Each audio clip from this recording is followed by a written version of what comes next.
Welcome to the What It Takes podcast, where we talk to successful entrepreneurs, leaders, and CEOs across different industries.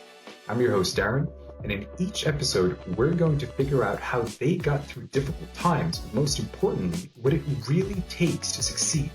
So whether you're just starting out your career or you're looking to level up your business game, my goal is to give you real insights and practical lessons from people who have achieved what you want. Hey everyone, welcome back to the What It Takes podcast. I'm joined today by Max. Max, pleasure to have you here. You are essentially the founder of Betahaus, which is really the WeWork, right, before it became a thing, which I think is really cool.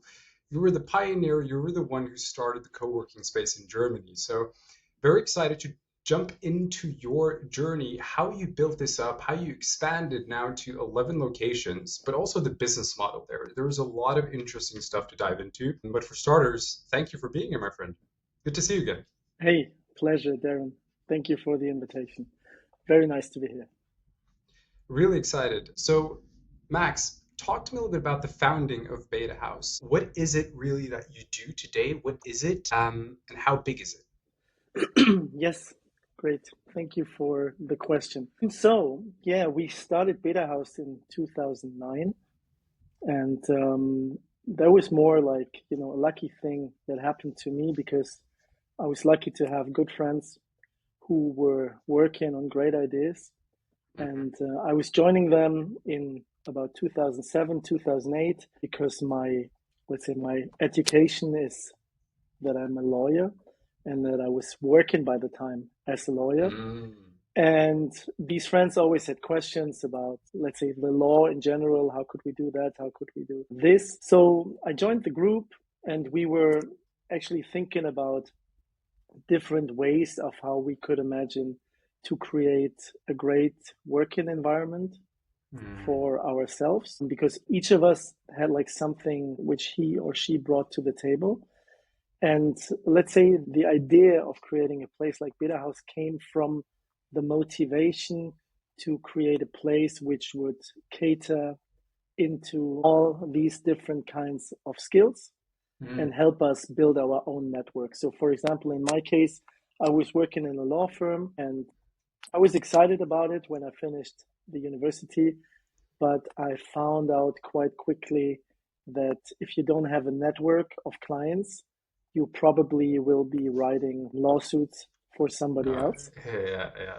So I was really incentivized by finding a way to grow my own network. And Betahaus seemed to be the perfect idea of working in a place where I could set up my own law firm, my little law firm, and have access to a great crowd of people. So that was the starting motivation for myself.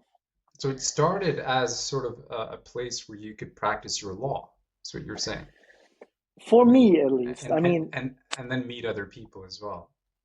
Exactly. I mean, by the time, so that is now almost 16 years, that was 16 years ago.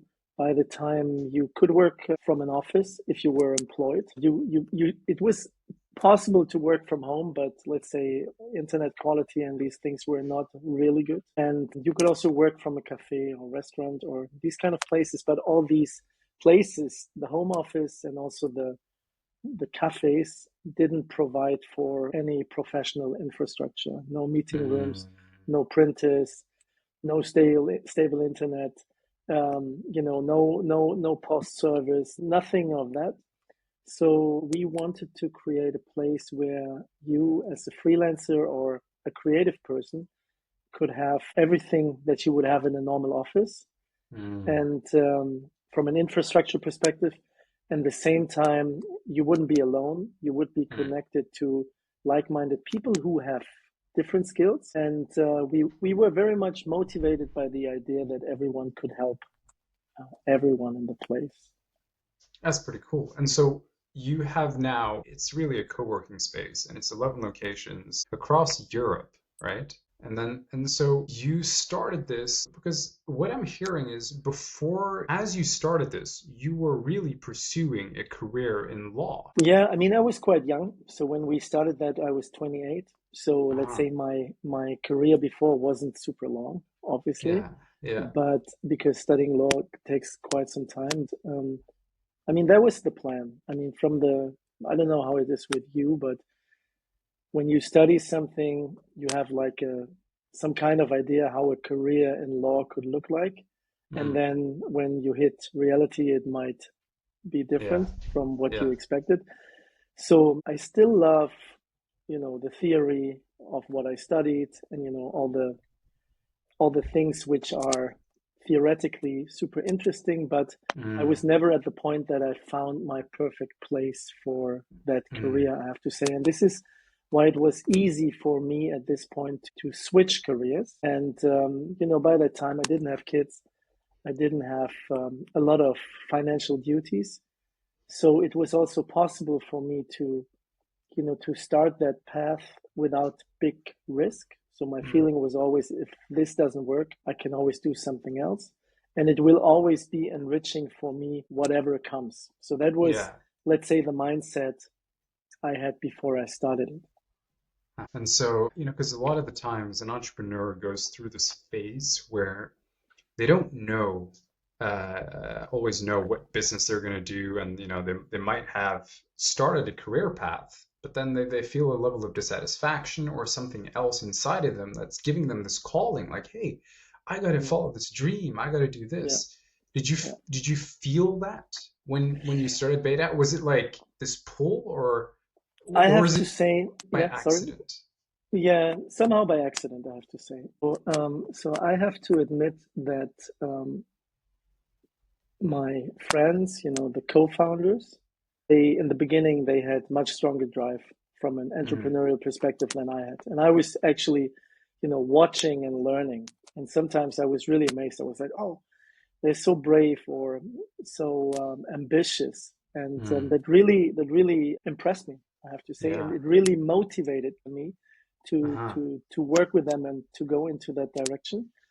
Because when I studied and also before, I was never super risk searching person. Mm, I was somebody who wanted to have control of his life. And I'm still having that. But I think the interesting thing about it is, and that is particularly interesting when you think about entrepreneurial education, for example, in school or in universities, it is definitely a mindset that is probably easier for some people, but it's learnable for everyone. So I think if yeah. you spend time with people who are entrepreneurial, or you get lessons by people who are entrepreneurial and they impress you or you like them, then it does something with yourself. It Mm, motivates you to be braver, to be more creative, to be more ambitious. And I would say that was the case with me. For yes. some time, I was, let's say, more listening and learning than pushing. And at a certain time during our business, I felt like it's my turn now to steer the direction, or to be the one leading myself. But it Mm. took me a couple of years to get there. But it's very true what you're saying, right? About the fact that you do become influenced by those you are around. And I think there's a saying, right? You are the sum of your five closest friends, right? So Exactly. if you hang around these people and they have Yeah, certain qualities, you're gonna imitate, absolutely. you're gonna copy, you're gonna grow. And so when you started Beta House, obviously you didn't start it with the vision of I'm gonna start this huge business per se. It was more of a co-working space. I'm gonna do this, right? Because Exactly. co-working wasn't really a big thing back then. What was that No, like? absolutely. Well, how did the business model look like? How did you, you know? Exactly. Yeah. So you're absolutely right. There was no playbook. There was actually nobody, yeah, no real examples in the market. There were Uh, some, let's say, individual players globally who were working on something similar. And the vibe for us was also very, let's say, very much connected to the level of development of the city of Berlin by the time. Because mm, the story we wrote in the last 15, 16 years was very much based on the chances the city offered also by that time. So give you some context. Before we really opened the Beta House, we were running a little Beta House mm, on one floor in a building in Berlin, where another friend of us had a little company, and they had some free spaces, and we started with asking friends if they would love to rent one of the free spaces to work with us. And that was really cool. So we had the feeling it's great to bring everyone together.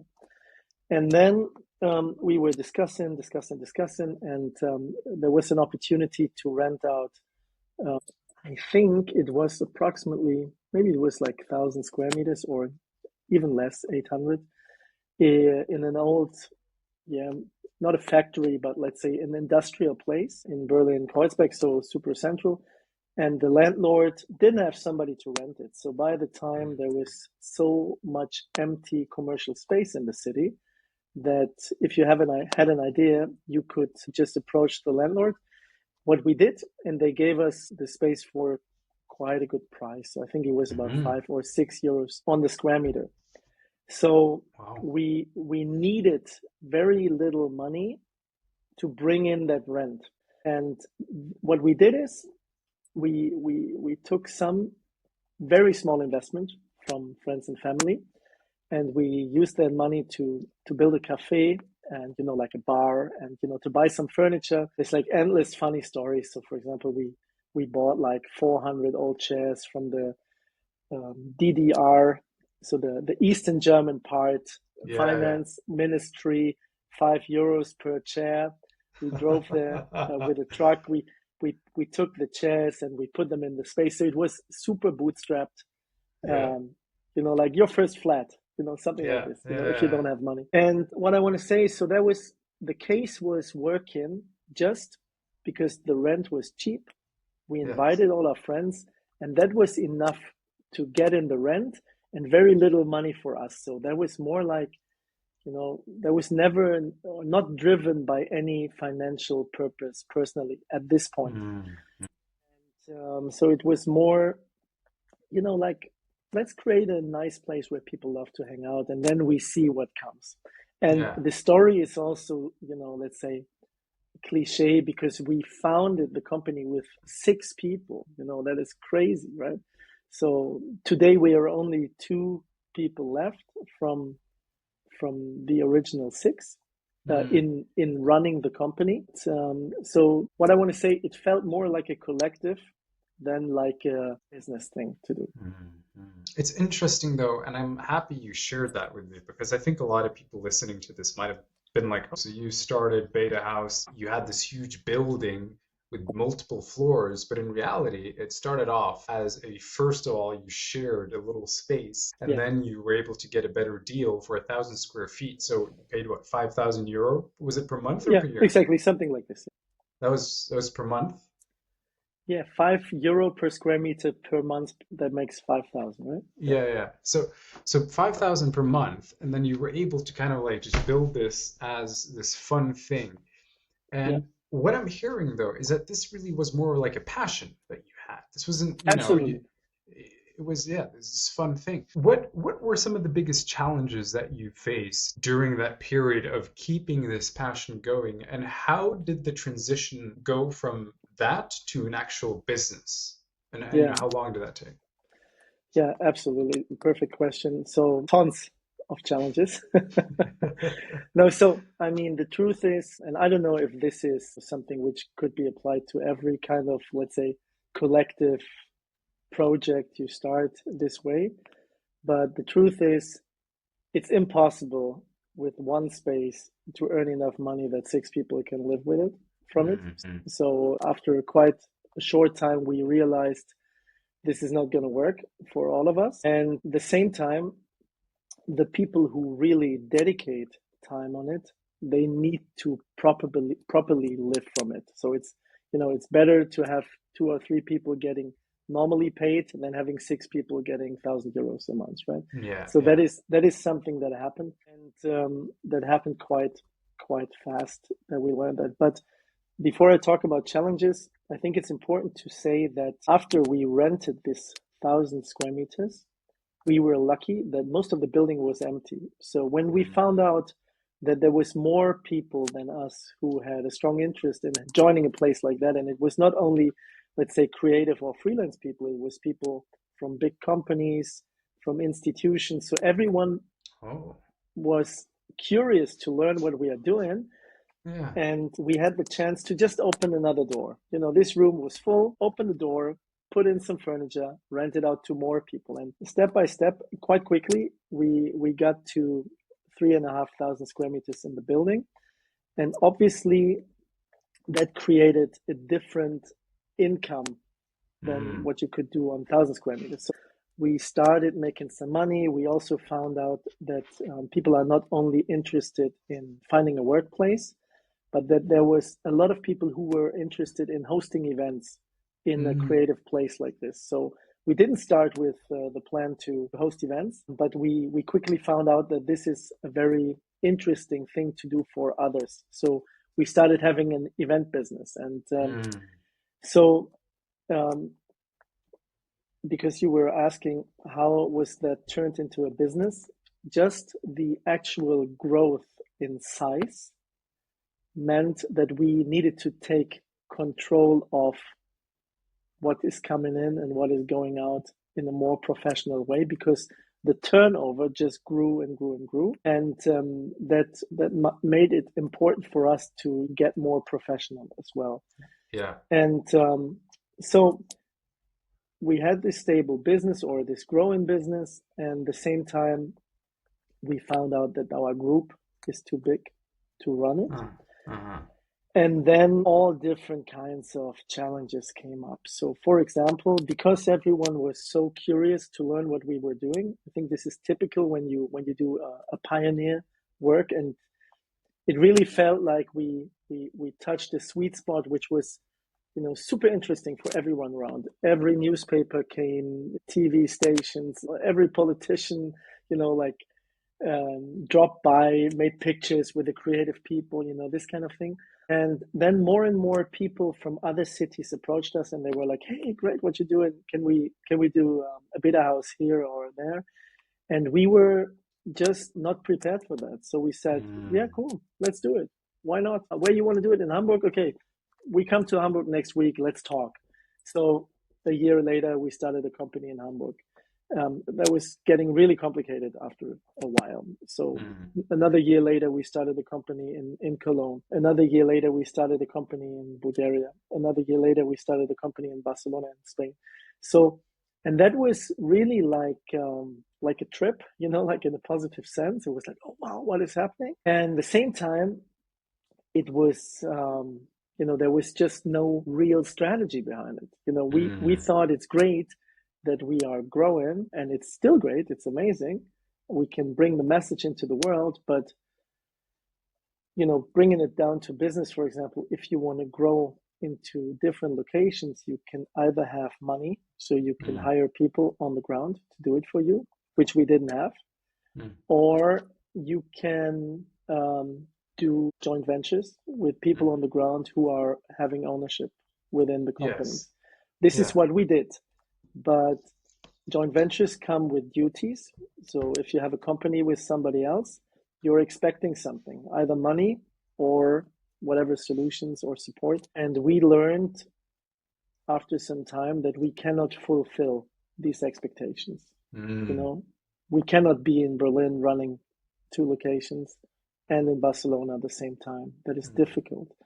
So these were things we needed to find out on the go. And obviously, there's many things I wouldn't do the same way as we did it organically by that time. Like looking back at it, yeah. Absolutely. And I think, what you're saying here is you had a very organic growth, and it's kind of like, because you identified this, you had this desire, right, to work together. And you took that idea and you said, hey, we're going to start this thing because we want this. This is a need that we have. And then it's kind of like that, when the kid is in the classroom and is afraid to sort of ask a question, but in reality, most other kids are wondering about the same thing. It's kind of like, this wasn't really a big thing at the time. No one had really done it. You started, people start loving it, and you grew. And as you grew, you started to see new opportunities, right? Like events, for example. And then so you saw how can you meet and cover these demands. And so moving ahead then, right, you start growing, then you start expanding to these different locations. How did you, because you mentioned that it was hard to manage these locations. Um, Absolutely. and so the business model then was you leased it. Well, talk to me about It's a that. no, How did that exactly. work? So we started with joint ventures, and at some point we switched it or changed it into a licensing model. Licensing model, right? Exactly, Okay. like a trademark license, because we found out that it's, as I said, that if you are shared owner of a company, the people who are running the business on the ground, they expect you to provide into Hmm. the business, and this could either be through financial support, which we didn't have, Hmm. or through manpower, which we couldn't provide. Hmm. So it felt some kind of unfair for them. They were like, "Hey, I'm doing everything, and at the same time, I'm just owning whatever 50% of the company." So we switched it into licensing agreements, and that was a very good step Hmm. because it brought us the focus back on our core business in Berlin, and the people on the ground in the different cities, they could, let's say, independently proceed, but we all have been connected through the brand and also through various activities like Betahaus summits annually and these kind of things Cool. to stay connected and to align on products and strategy. Yeah, so the Beta House brand, and that's one thing that they couldn't skew away from. They had to be consistent with the Beta House brand, right? When they Exactly. license it. Yeah. Yeah. Understand. So, and as you grow, right, this business, what, because at some point, and this is what we spoke a little bit about on our last call, you spoke to me about COVID, right? And how Mm-hmm. that impacted the business, because, one challenge was obviously the joint ventures. You then moved into the Mm-hmm. solution was the licensing. How did COVID affect your business? Yeah, super tough. I mean, COVID was like, I mean, it was like a showstopper for the whole world, Yeah. and particularly for analog business, right? Business Mm, happening in physical spaces. So yeah. we were very, very much affected, particularly regarding the event business, Mm, because as you remember, at least in Germany, it was not even allowed to have groups of people meeting up.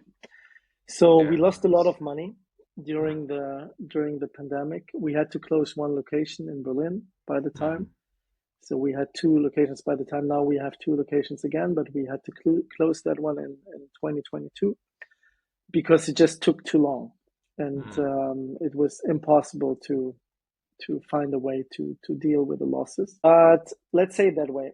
So that was negative in the mm, first place, and it took us some time to recover. But it also brought, let's say, bigger challenges within the commercial real estate market throughout the world. I mean, obviously, remote work got much stronger after COVID or in COVID, and it stayed.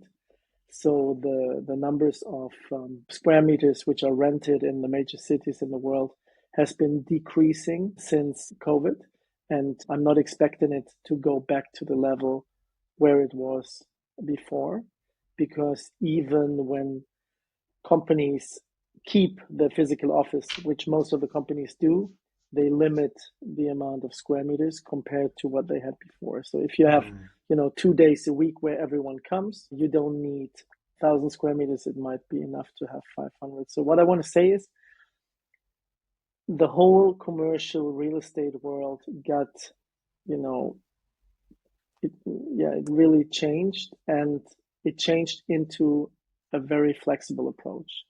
mm, So what we do forever, for 15, 16 years now, is now something that almost every company is dealing with. So how can you orchestrate places where people work in a way that they are flexible enough if not everyone is coming every day?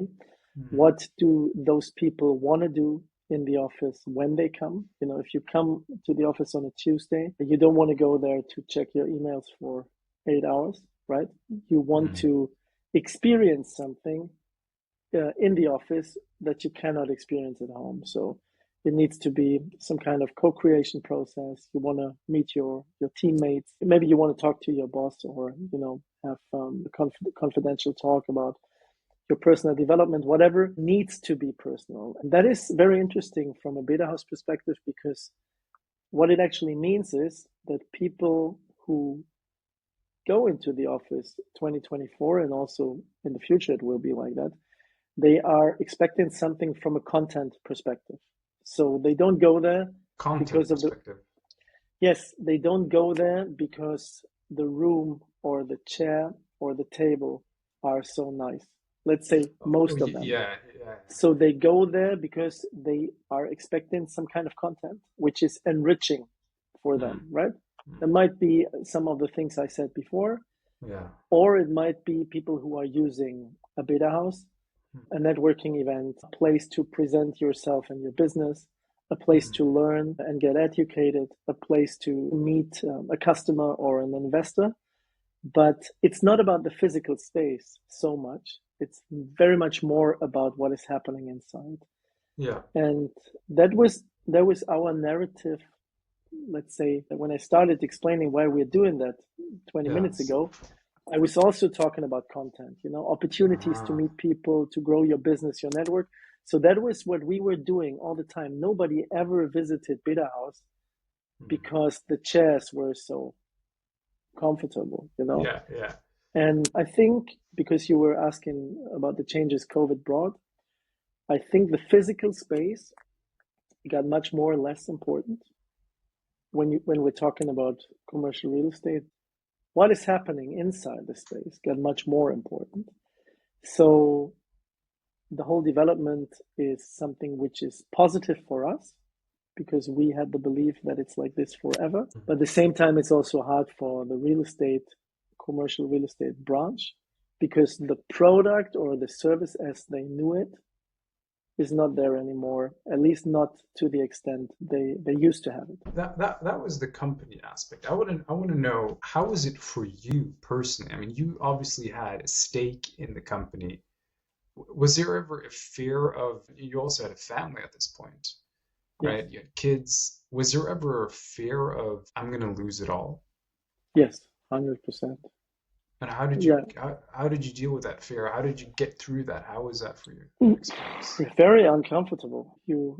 Everyone who experienced COVID as a business owner probably was thinking about, what does it do to me? And I mean, some of the companies who had a digital product benefited a lot from the crisis. So, e-commerce or something like that, it grew a lot, but everyone who was running a venue, from a concert place to a gym or flex space was struggling. And it was very demanding. I have to say, what happens normally to myself when crises come, and crises always come from time to time, is that I shift into, let's say, super tunnel modus. Tunnel mode? A tunnel. I don't know how you say that. Auto. Very, Just be focused, and I have the feeling that during the peak of these crises, I can work quite calm and focused. But my experience is that when the crisis ends, that then you pay a price. So I paid a price by being super exhausted afterwards. And I think that is normal, probably starting from a certain age. I don't know if it is like this when you're 20, but if you really have to focus and, be consistent and steer a company in the right direction and be, let's say, present for your employees, and, you got to tell them everything is going to be fine, we're going to get through that. And you have to tell the same to yourself and maybe to your business partners. That is really costing a lot of power, which I didn't feel so much in the time itself, during the time itself, but afterwards. So that's when it hit. I think that is normal. And honestly, I was thinking about that quite much, because there is no security that the next crisis is not coming. It's always coming. But till now, I haven't figured out what is the perfect way how to deal with it. Probably, just for myself, it would be more important to have clear boundaries. Like whatever you would do, you stay super focused till Friday, 5 p.m. and then you really shut down your phone. And these were things, for example, I didn't do by that time. So maybe I would Yeah. do set clearer boundaries. Slightly different, yeah. Did you ever feel like you had this feeling of doubt within yourself? Of what? Doubt, as Doubt. in you were doubting yourself. Like, I don't know if I Yeah. can do this or not. Because you mentioned you went into this focus mode. And the reason I ask this is because I think a lot of entrepreneurs can relate to periods in their life where they have a lot of resistance, right? They're going Mm, through challenges. And I think it's very inspiring to hear from someone who's gone through something, a moment in their life that was tough, right? How did mm. they get through it? What was their mindset like? Yeah. What were they thinking? You know, Yeah. and when that voice of saying, hey, maybe you can't do this, maybe you should give up, maybe you Yeah. should go and get a 9 to 5. Yeah. If Yeah. I mean, this is normal. Yeah. That these yeah, thoughts sometimes come. I have to say, I cannot give you, a phrase from a calendar. Do this and it's gonna be fine. So I think I'm still learning. I mm, think I'm still learning. I think, as I said before, I think you pay a price. So mm, it's not, I think there is no way you can get through a period like this without, putting a lot of effort into it. yeah, But getting back to the doubt. So I think from my perspective, these phases of doubt also come and go. So yes, obviously, let's say you're an entrepreneur and the year is not going perfect and you cannot pay yourself a salary, which can mm, happen, right?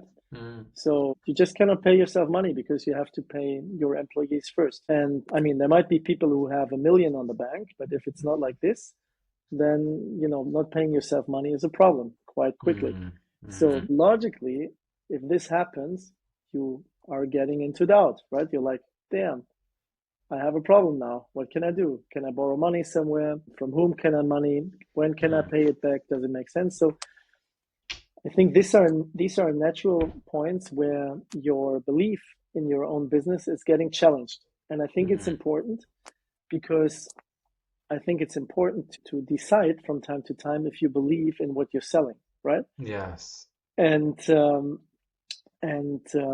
obviously this happened to me a couple of times. And the power which is coming out of these situations is really strong. So mm, I think when we shifted products, for example, or launched new ideas or new, let's say, parts of our business, it was mainly because other things didn't work, right? yeah, So yeah, I think the pain of, oh wow, what we did till now is not working as it used to work before, creates the power for needed change. And mm, one thing is super sure, what we're selling today will probably not be the same as what we're selling in 3 years, right? That is mm, always changing. I mean, sure, memberships or events, they stay the same, but there's always something added on or a service that needs to get better or an extra product. So I think you need to be aware that the doubt is a driver of change within your own company. It's bad, it hurts, it sometimes keeps you up at night. But my approach to deal with that is two-sided. One is I embrace it because it mm, can give me the energy to work on change, which is needed. And the other approach is that I tell myself, if it doesn't work, it doesn't work. If we have to yeah, close, we have to close. It's not the end of the world. yeah, So I think this kind of, let's say, fatalistic approach is, at least for myself, is also important because there's tons and dozens of ways to live your life, and what I'm doing right now is a wonderful way to do it, but it's not the only way, and that helps me a lot to get over fear at this point. yes, yes. I think what you're saying is just the sentence as well. Great advice for anyone listening, because embrace the doubt, right? Like embrace, acknowledge what you're feeling. And I think what you're saying there is like also going back to it's the question arises of do you believe in what you're selling as well, right?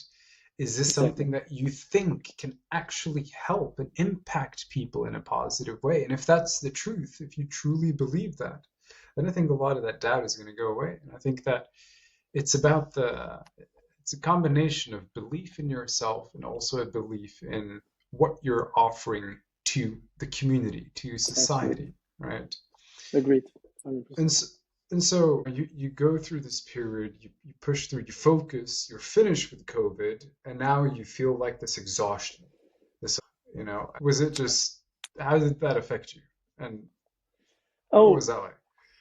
yeah. I mean, that is like, Was it a week? Was it a month? Was it a year? Or, what was the yeah, cost that you were referring yeah. to? I mean, for me, it was, there was like a special situation because in 2022, when COVID, let's say, disappeared slowly, I got really sick with COVID, really sick. Mm, So there was like, I mean, nobody ever will know if, you know, putting so much power into something and then, being sick with COVID afterwards has a connection. But mm, but to me, it had a connection because it just came, a couple of months afterwards, and that was really a bad experience, and it took me quite some time to get back on track. But yeah, it might have also been happening when without the tough period before. Nobody knows. So I'm just happy that I'm back on track now, that I'm feeling fine. And I'm also thankful for my colleague who was running the business when I wasn't there. This is mm, also something which you don't have in mind when you start a business. Probably when you yeah, do it 20 years or 30 years, there will be a time where you're not, able to do the business as you yeah, did before. That is also not something you should underestimate, right? It's super good to have somebody who has your back yeah. when you are not functioning 100%. And when you're in that low period, right? How do you get back again? Is it the slow implementation of habits? Is it just your body? You feel ready, but do you do Mm. anything Oh, specific? I mean, that is, I think, the wonderful term healing journey. I think it's an Instagrammable term for something which is no fun normally. The Um, healing journey, yeah. the healing journey. Yeah. Sounds like a My retreat. Exactly. My experience with healing journeys is that there is no blueprint and Hmm. there is no protocol which is working for everyone. Can only say for myself, it has different components. One Hmm. is that you have to find things which are making you feel better. Hmm. So, really, which are not the same things for you, which they are for me. So you need to find the healing components for yourself. You need time and space, to focus on yourself and to feel what you need, which is impossible if you have a lot of noise from outside. So for me, for example, it meant a time of reducing social activity, of being more home than ever Hmm. before. And then at a certain point, you feel that the power is coming back and the Yeah, interest to meet people and ideas, and when you feel that, you can go back in. yeah, But I have to say, so the truth is, I don't know if it's a society topic or a personal topic, but I think it's definitely not a process that I would recommend to anyone to feel your power again. I would say taking care of your energy levels and the boundaries yeah. before, uh, yeah, you feel Throughout. you feel Yeah. empty. Is This is the master skill, is to To prevent it from prevent, happening. exactly, and that is so difficult. It's so difficult because It I don't know is. if you can relate, but if you're in the power modus, you feel, at least I feel, or I felt like I have unlimited power. Yeah. But that is not the case, right? Nobody has I forever. can I can relate to that because I did go through a period that was tough for me, and I went into this rut. I just Mm, didn't feel motivated to work. Nothing. I just didn't have it mm, anymore. And mm, the one thing that changed it for me was I realized, like, what gives me. I asked myself what typically gives me energy. And I realized that I hadn't been doing the things that give me energy, and that was just mm, sleep properly. mm.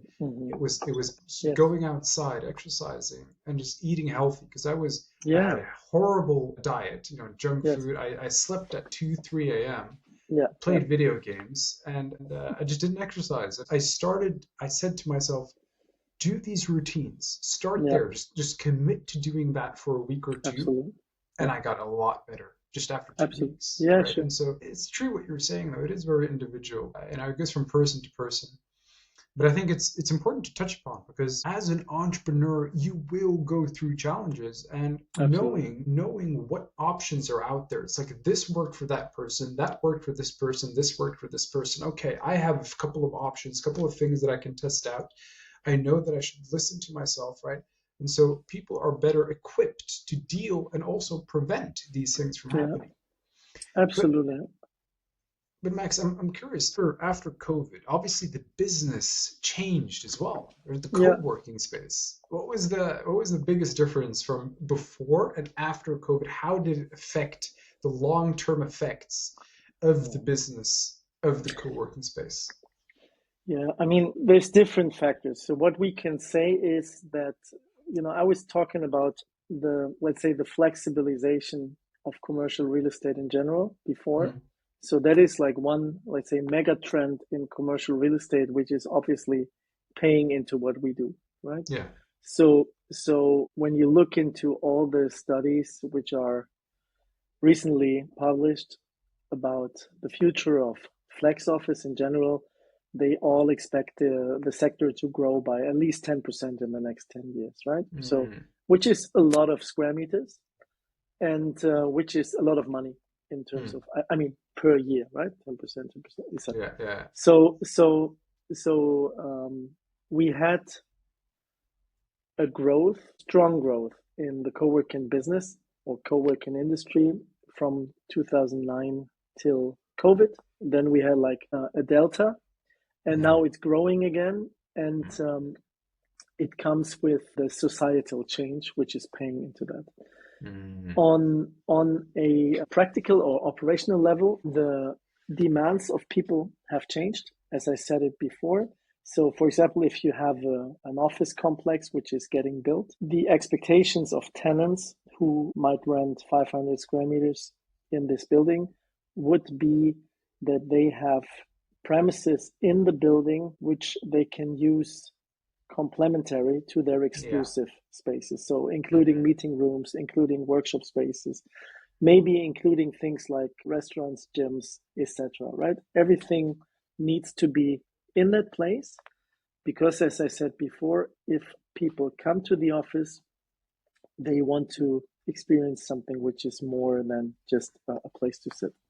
Yeah. So what it means for flex operators is that there are a lot of opportunities to get into discussions with landlords about providing this kind of service for them in new built buildings, but also in existing buildings. Because if you want to rent out, exclusive spaces to tenants, you need to have these kind of services close by.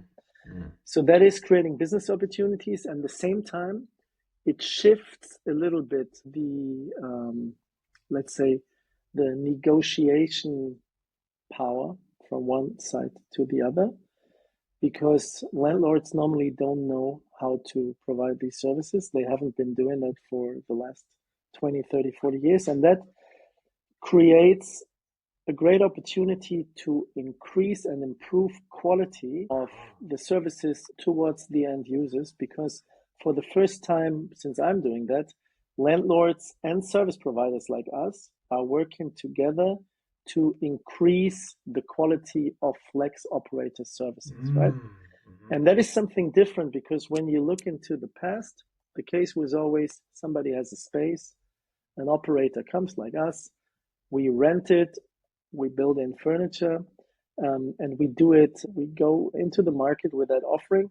But the landlord only wants to have a fixed amount of euros per square meters, the highest possible from their perspective.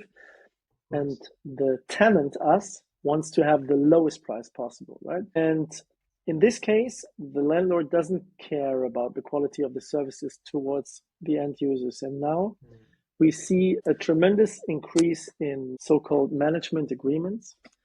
So you could also call it the hotelization of the flex office industry. Mm. So more and more contracts between flex operators and landlords are based on management service agreements. What does it mean? The landlord is paying the operator to run a certain part of the business in order to provide these services to the end tenants. And all of the revenues go to the landlord, and the profit, after all costs, utilities, management fee, etc., will be split in a certain percentage, which has to be defined.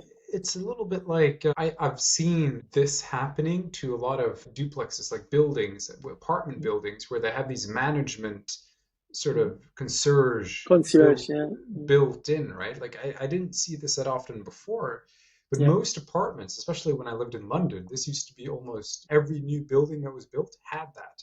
They had the yeah, pool, they had the spa, they had the yeah, concierge, right? It exactly. wasn't, and but this is now more in the Yeah, commercial space as well.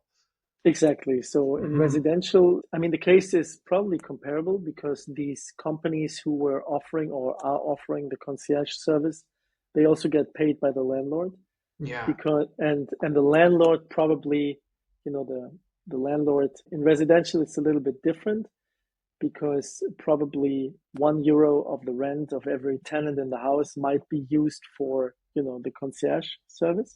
Mm. But the logic is similar. So other than in the past, landlord and flex operator are working together to provide the best possible service towards the end tenants.